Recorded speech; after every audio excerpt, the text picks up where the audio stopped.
Imagine standing like exactly 1 inch away from a billion-watt spotlight. What do you see? You don't see the bulb, you don't see the casing, and you definitely don't see the room around you. Right, you basically just see white. Exactly.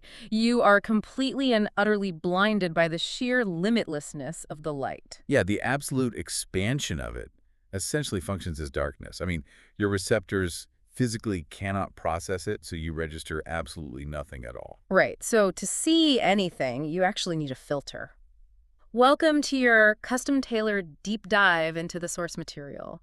Today, we are jumping straight into the mechanics of Klach Pitchei Chochma 25. Which is a really fascinating text. It really is. Our mission today is exploring this massive paradox. Like, how does the completely infinite, boundless Ein Sof actually become comprehensible to finite human minds through the dim sum? Right, and since you're already familiar with the foundational ideas of the dim sum and the Sefaria, we can just move past the basic definitions and, really get into the architecture of how this contraction actually operates. Okay, let's unpack this.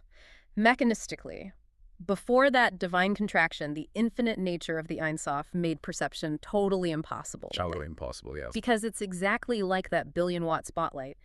The limitlessness is the very thing blocking you from seeing anything. Right. If we connect this to the bigger picture, that Tzimtzum isn't a flaw or, a downgrade in reality.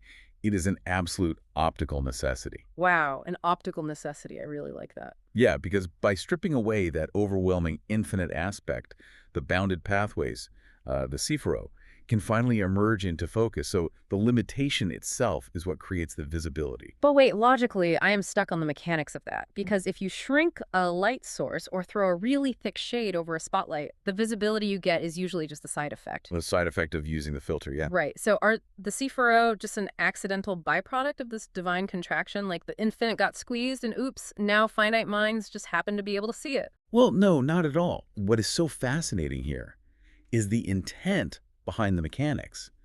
This visibility is actually the result of a highly deliberate will. Okay, so it was on purpose. Entirely.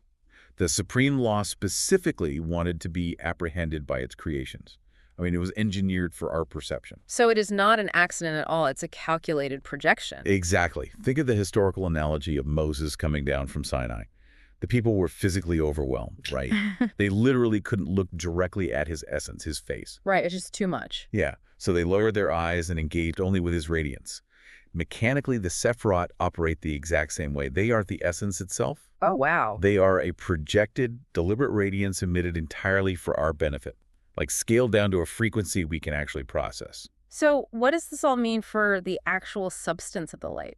I mean, if this radiance is scaled down and projected just for us, doesn't that make it a completely separate creation? How do you mean? Well, if you limit something infinite to make it visible, it is not really infinite anymore, right? It is fundamentally changed. Ah, right.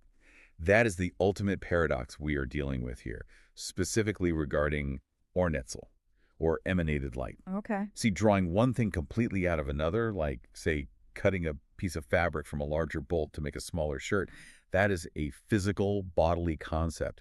We have to discard that physical logic completely. Right, because you can't just chop off a piece of the divine and hand it out. Precisely. It is not a new creation at all. It is the exact same primordial light. The mechanics here rely on a change of state, not a change of substance. The change of state. Yeah, think of water vapor turning into ice. It is still the exact same compound, right? It is just existing in a denser, bounded state. Oh, wow. Okay. So the primordial light is manifesting in a reduced, visible state, so finite minds can actually interact with it without ever sacrificing its original essence. The exact same water, just frozen so you can finally hold it. That makes perfect sense. So the ultimate realization here is that total limitlessness is inherently incomprehensible. Like, we can only process brilliance through deliberate boundaries. Which brings up a really compelling question for you as you process this deep dive. Yeah. Because we operate in an era of absolute boundlessness. Yeah. An endless, blinding sea of data, opinions, and information. Oh, absolutely. A billion-watt spotlight of data. Exactly. So the fundamental architecture of reality dictates that we can only perceive truth by placing limits on it. How might you apply your own personal Tzimtzum? What deliberate boundaries do you need to construct to find clarity in the overwhelming noise of daily life? Because sometimes the only way to finally see the light is to build a shade.